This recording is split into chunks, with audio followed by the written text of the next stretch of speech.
Hello and welcome to Enchantment of Eternity's review for Star Trek Discovery Season 5, Episode 9, Lagrange Point. This video is a part of a series of videos where I review episodes of Star Trek Discovery as they air. So I have to start with a spoiler warning for Discovery. If you haven't seen up to Season 5, Episode 9, you will not want to watch this video, otherwise some things will be spoiled for you. So, great episode. I'm just going to say that up front.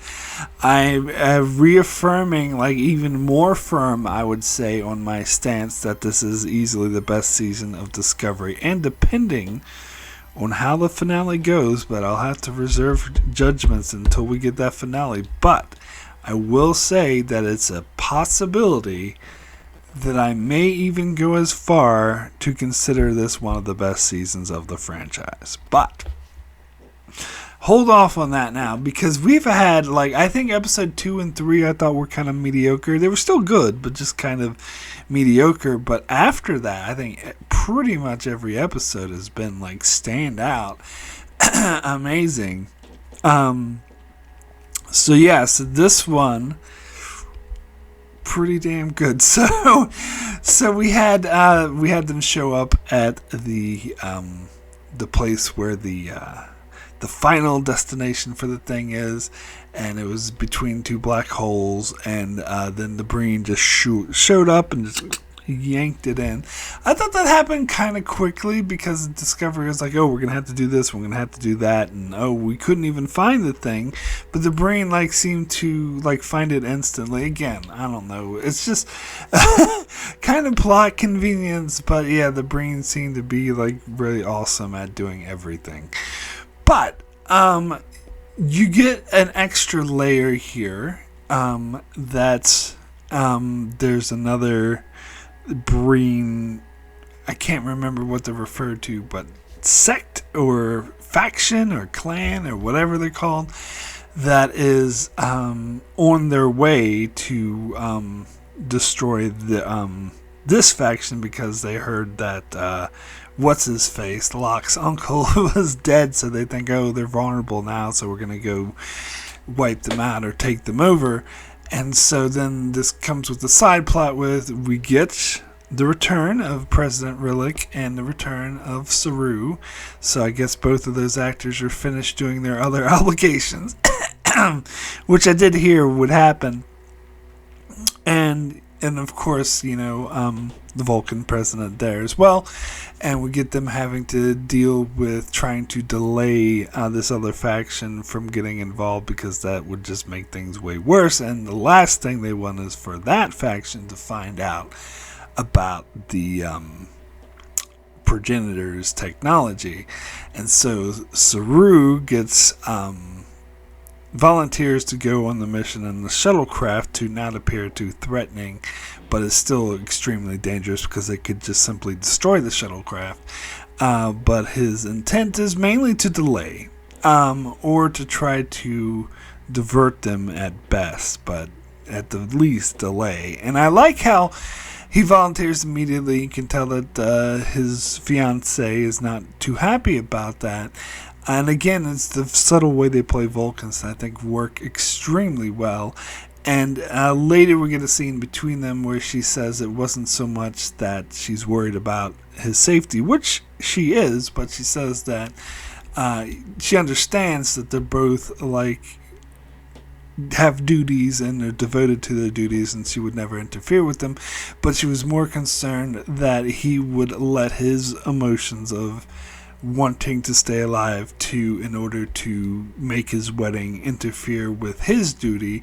And he basically says, you should have more faith in me, that Vulcans aren't the only ones capable of suppressing their emotions or putting their duty ahead of their emotions. And that was a really nice scene, and then they embrace. Love this relationship. It really good. And it was a nice little subplot to have. So, but on the main plot, we had Burnham not, of course, giving up, even though the Breen did, in fact, get the huge device thingy, and she even points out that she has some information about, the riddle or whatever the hell it was that the weird version of Book told her, that they don't have, so that they wouldn't be able to fully get the technology anyway. So she plans a heist. And so this is really interesting that we get a heist storyline. Usually I'm not especially when Picard did season 2 did this heist storyline at Casino that was very contrived and out of nowhere and so fucking cliche, but this didn't come off that way at all. In fact, they didn't really play up the heist aspect of it. It was so it's very loosely a heist, but it's still a heist. But that's good. That it doesn't fall into all those cliches of, and I thought they were going to have them standing there planning out and then show on screen show images of what the plan should go like. So I do this, and the way Ocean's 11 did it. So you come here and you slip the thing, and that's what that shitty ass fucking piece of shit D Space Nine episode Bada Bing Bada Bang did.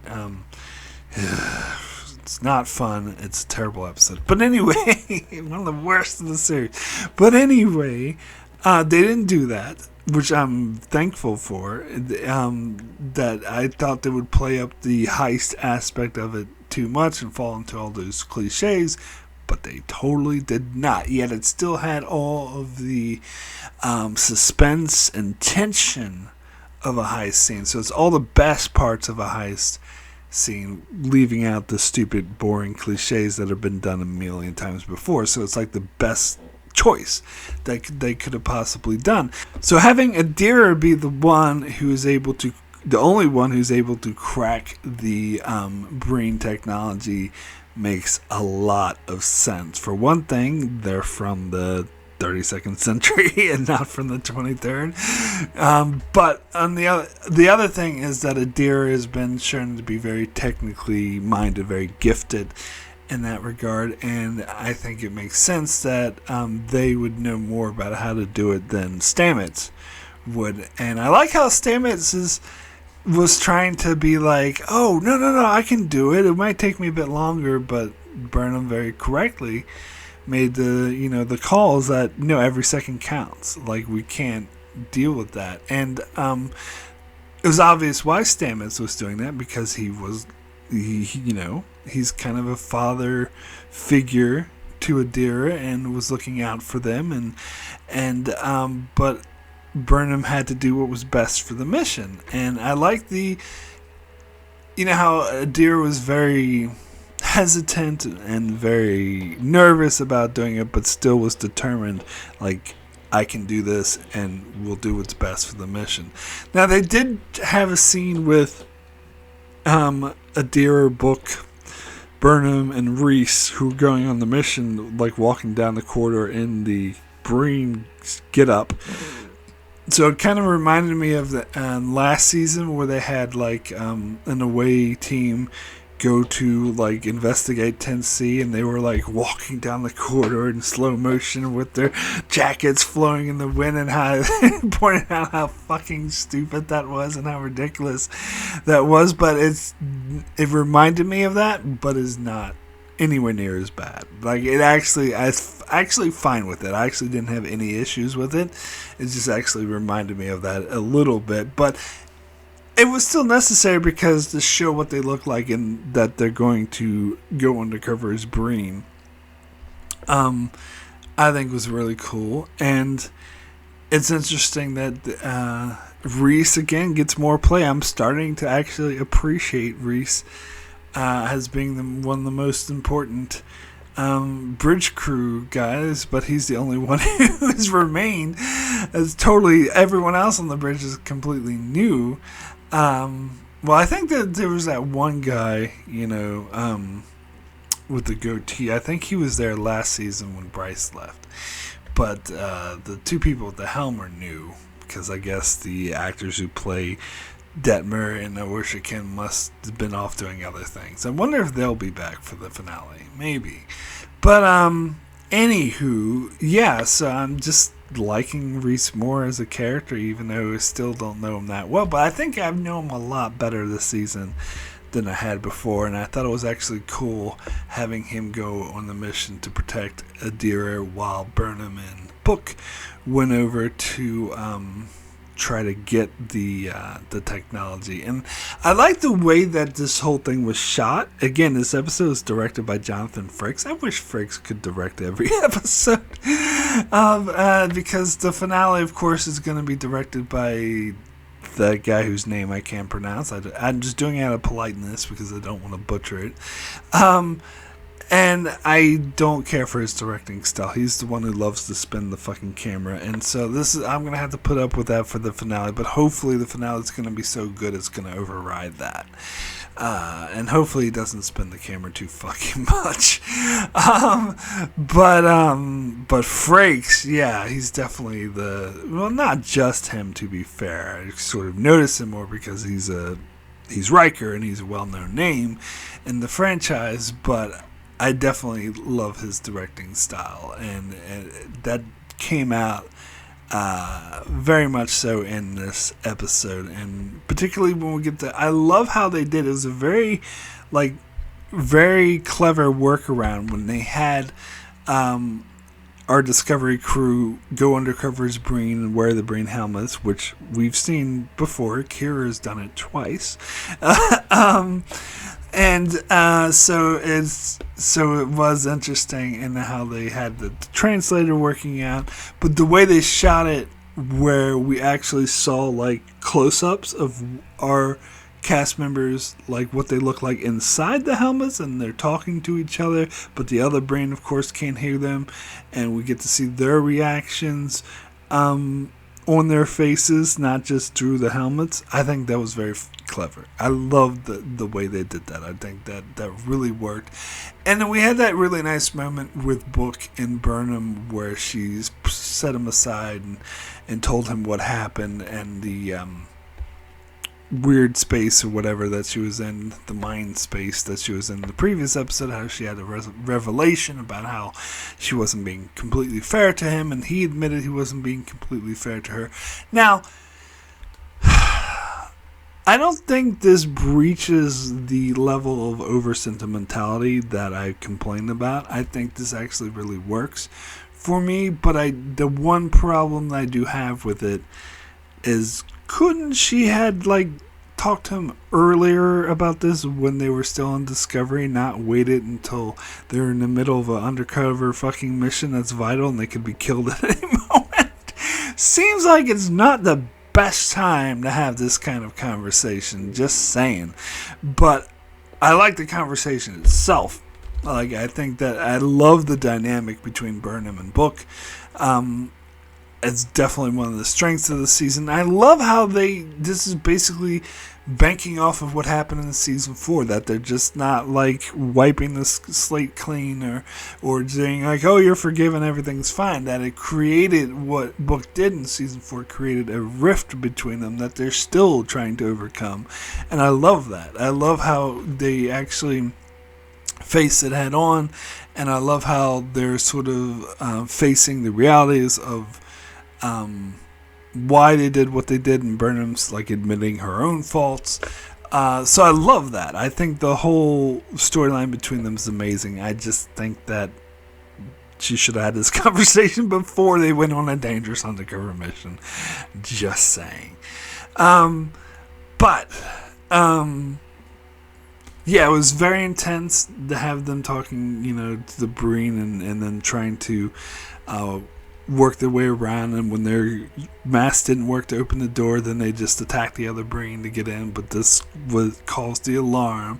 And by the way, it was interesting to see Mull in charge, and how she that the Breen actually deferred to her as Locke's wife, and how they're working together. So that aspect of it was really interesting.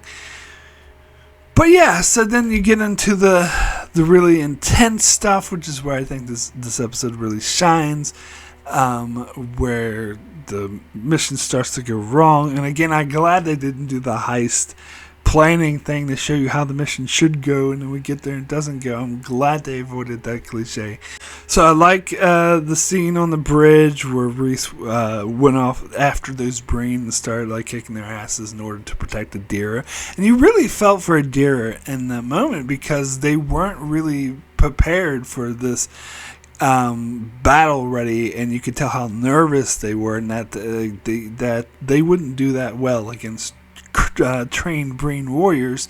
So to have Reese go out and kick ass to protect them was really good.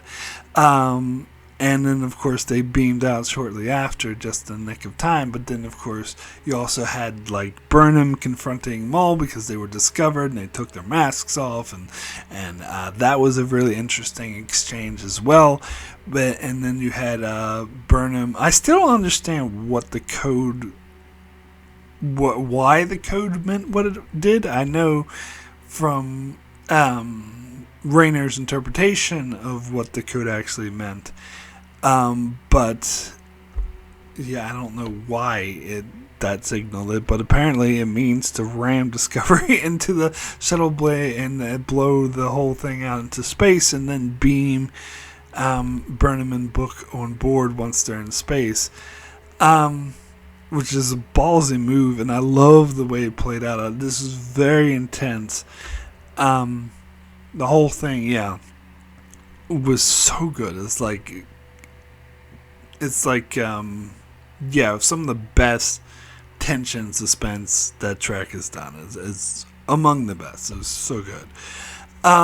So they do that dangerous mission, but Maul figures out what they're doing and realizes that the thing's going to be blown into space, and she doesn't want to lose it, so she jumps into it. Now, we had seen earlier a couple Breen who jumped in, just disappeared, nowhere to be found, and so it's seen as completely dangerous, and they were still doing tests, but she knew that they didn't really have time to fuck around with that, so in a last-ditch effort, she jumped in, and then Burnham, after seeing this, realizes that she can't let Maul get to it first and jumps in after her, which was very ballsy, and I like that move. So this whole sequence was just so good, and it leaves it off on such a very powerful, such a strong cliffhanger of the Sting floating in space, and the Breen are sending off fighters to intercept them, although that might have been in the preview for next week's episode, I can't remember, but it's still like really intense sort of chase getting to the end. So yeah, it was a great cliffhanger to leave this whole thing off of. Now, just the whole thing with the Rayner, how he gets Tilly to be his first officer. Now, when Tilly became the official first officer of Discovery in Season 3, I complained a lot, and I stand by my complaints. In fact, it seems like after Season 3, they kind of pretended like that didn't happen, which is very okay with me, because she was not deemed first officer or second officer or anything. In fact, as I said, it seems like Reese was the second officer. You could say, oh, that's because she's officially not with the ship anymore because she went off to Starfleet Academy. She's just on loan or whatever. But I think the show knew that was a mistake and knew to overcome it. However, with them making Tilly first officer in this episode, I'm actually completely fine with it. I don't have the issues because it's seen as a temporary assignment, where I believe in Season 3 was seen as more permanent, which really pissed me off. And also, most of the other, bridge crew are off doing, like, Burnham and Reese are off on the mission. So there's really no one else left other than a nameless bridge officer who hasn't been on the ship for a year. So in this case, I actually do think Tilly makes the most sense. But it's a very different situation than Season 3. But anyway, I was okay with that, and I actually liked the scenes between her and Rayner on the bridge, where there became a thing about how Rainer's refusing to sit in the captain's chair. I actually kind of like that. And then so Tilly tries to give him a pep talk, and he's like, you know why I chose you as the first officer? It's because you're smart, you're good, you're good at commanding people, you're good at your job, and if we're in a foxhole together, I totally wouldn't kill you unless you try to give me a pep talk like that, which I don't need. That was a nice touch. But then, of course, the payoff came at the end of the episode when, the mission became clear that they need to protect that anomaly thingy, and they need to get the technology, they need to protect their captain, and then he sits in the chair and goes, taps it. And that was awesome. I think that setup actually made that moment a lot more powerful, that he's really taking charge and being like, no, let's fucking do this. But one thing it had me thinking is that they're following kind of TOS rules for Discovery rather than TNG rules, as far as the captain going on away missions all the time and leaving someone else in charge of the ship, rather than TNG rules where the captain is never allowed or not supposed to go on away missions, is supposed to be the first officer and Burnham. And wasn't even the only time. It was all season long. She constantly is the one to go on away missions and lead it. So they're reverting to the TOS rules, and that's because most of the action and adventure takes place on these away missions, so they want to keep their main character in the forefront of it. But it actually doesn't make sense that she's constantly leaving the ship. But Rainer was a captain before, so if anyone's trained to take over in her stead, it would be him. So that makes it a bit more okay, but still,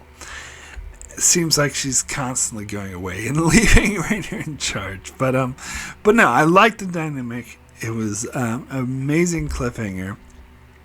So yeah, overall, so impressed, and the stakes are high.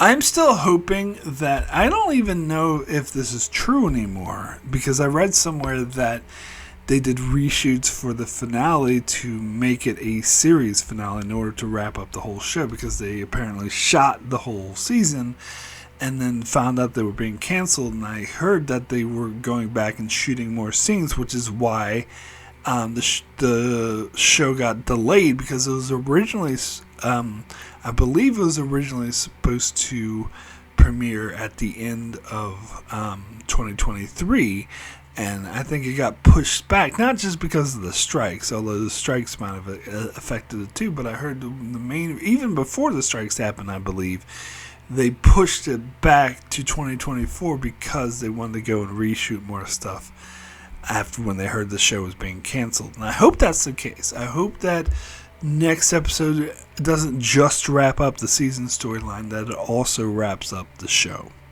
which is what I really want to see. But yeah, let's hope that's the case, and I'm really excited for this finale. I've been so happy with the season. I mean, very easily, even if they bungle this next episode, which I doubt they will, it will still probably easily be the best season of Discovery. But we'll see how because my previous to the season, my favorite season was season 4, and as much as I liked season 4, and that was definitely the ongoing storyline that worked the most out of any of the 3 seasons. It was more consistent, it was more interesting, it was more character driven. But then even in season 4, they had a bunch of filler episodes, and they had the bullshit with them going to a casino and Burnham and Book playing poker or whatever the fuck it was, and Woshika doing wrestling, which is fucking stupid. So they still had bullshit like that throughout the season, but this season, no bullshit. It's been so high quality, and even when it wasn't, it is a bit silly about the whole Knights of the Round Table quest thing, but that's not that big of a deal. It's still what they did with this, even though the conceit behind it is a little ridiculous, but what they did with it was so good, and I was more interested in all the character-driven stories that they're doing such a good job at. So, yeah, I think this season has been amazing so far. Anyway, my rating for Lagrange Point out of 10 is going to be a 10, the best. Now, I might be being overzealous here, but I think this is like a perfect penultimate episode. I think it really raises the stakes. It was high tension, good character moments. They used characters well, even in the action adventure things. The way they used Rainer was amazing. The way they used Adira was amazing. The way they used Burnham and Book was amazing. The way they used Reese was amazing. And even the way we used Tilly was really good, and Stamets. And I didn't mention the whole Stamets and Culber having their parental concerns for Adira, and we flash back to them on the ship occasionally. Those are really nice too. Everything about this episode, I think, really, and seeing Maul and the Breen there, and that was amazing too, because you actually have sympathy for Maul. It makes some really dynamic villains. Now, they have that other Breen faction, so they can be the mustache twirly villains, but they haven't even been on screen yet, so I'm fine with that. They can be mustache twirly off screen. That's perfectly okay. So overall, yeah, this whole episode was just top notch. So yeah, I don't think I'm being overzealous. I don't think I'm going to regret this. I'm giving it a 10 out of 10, and so excited to see the finale. So anyway, that is it for my review of Star Trek Discovery Season 5, Episode 9. I will be back next week for sure to cover the season finale of Discovery, so be sure to join me for that. And check out my channel as I continue to cover Star Trek, at the moment covering Star Trek Next Generation, just finishing up Season 4, and we'll be starting Season 5 soon. And plus I do many more videos and many other Star Trek stuff and many other shows as well, so be sure to subscribe so you can keep up with all of that, and thanks a lot for watching.